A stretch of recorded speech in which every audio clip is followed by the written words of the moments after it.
The opioid crisis is destroying families and ravaging communities across the country right now. Desperate for a cure, more and more people are crossing the border into Mexico to try an alternative treatment. Well, tonight, one man is sharing his story about the treatment he says saved his life. It may look like a seaside resort, but what goes on behind these doors is no vacation. My experience was tough. It wasn't easy. He asked that we refer to him only as Bob. This is Bob before that experience, a 100-pound addict who'd been abusing opioids since he was only 14.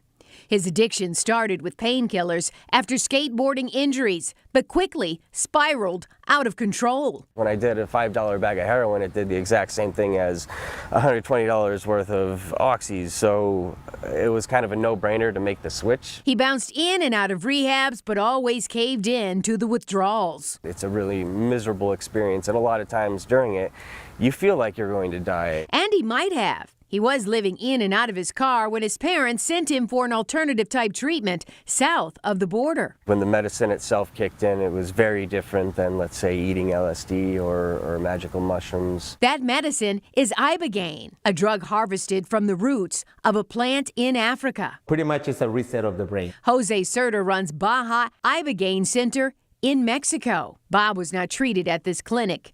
Ibogaine is given in capsule form in this hospital. Patients hallucinate for hours. They're under a doctor's care during the treatment. Once it's done, they continue their recovery at this beach house. The whole process usually takes about a week. A lot of people don't know what Ibogaine is. Ibogaine is it's a psychedelic. It's the strongest psychedelic there is. And it's illegal in the United States. The DEA classifies it as a Schedule I drug, meaning there is no accepted medical use and there's a high potential for abuse. In Mexico, Ibogaine is unregulated and risky. It can be fatal for patients with heart problems and other pre-existing conditions. Addiction specialist Nancy Knott does not recommend it. It creates a psychosis, which can be so absolutely life-threatening and mentally threatening. Dr. Tom Kingsley Brown runs an undergraduate program at UC San Diego.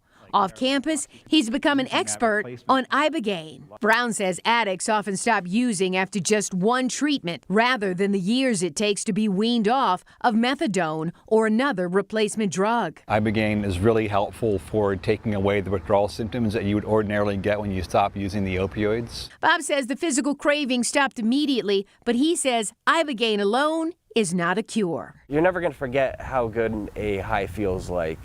You know, you're stuck with that curse for life. But what Ibogaine does is it gives you the option of whether you have to react on that urge or not. Clean now for 8 years, he believes it's a curse he has finally managed to control. Now, treatment usually starts at right around $5,000. The U.S. Institutes of Health estimates that 19 people died during or after taking Ibogaine between the years of 1990 and 2008. But the exact number is unknown, so make sure you get the information you need before you go try it. Dave?